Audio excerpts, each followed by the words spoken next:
Alright, so I'm taking this video to help you think about how you're going to plan your possible theoretical egg lab and also show you the steps I'm going to be doing here in order to collect the data. So we have a scale. The scale is going to be useful for measuring things related to mass. Spatula, pretty standard.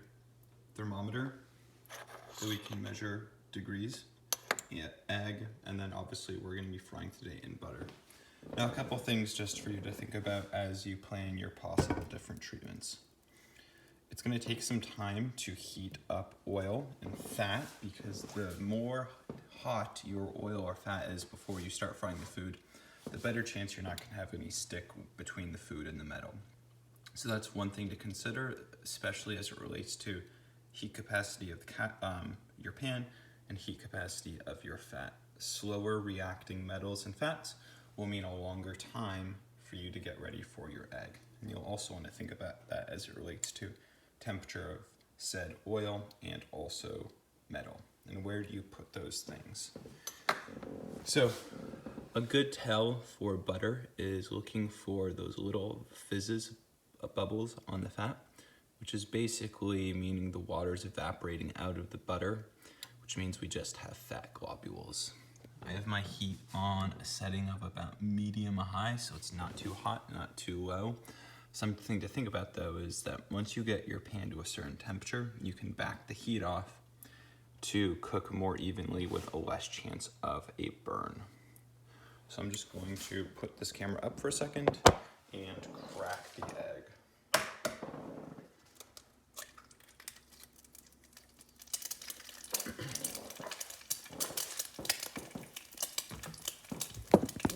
So, eggs cracking, don't need to worry about it making it too pretty. You'll notice that, again, related to things such as the span of the egg, the thickness of the white, which we call the albumin, and the yolk, different things are going to cook differently.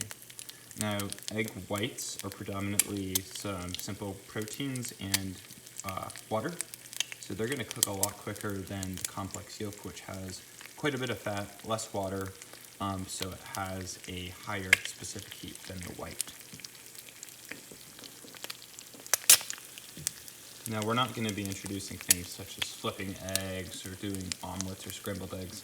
So really what we're looking for with our egg in terms of cooked is we're going to be wanting to see the white fully cooked through with a good amount, I'm just using the thermometer, a good little bit of flexibility. The more you cook the whites, the chewier and more rubbery they get, and that's just not tasty. The yolk is going to be sunny side up, so it's going to be a little bit runny, and really a good way to know that your yolk is safe to cook without puncturing it with a thermometer is to see all of the albumin surrounding the yolk fully cooked. So my cast iron has a pretty large mass, so it retains heat once it gets hot, so I'm going to back off the heat.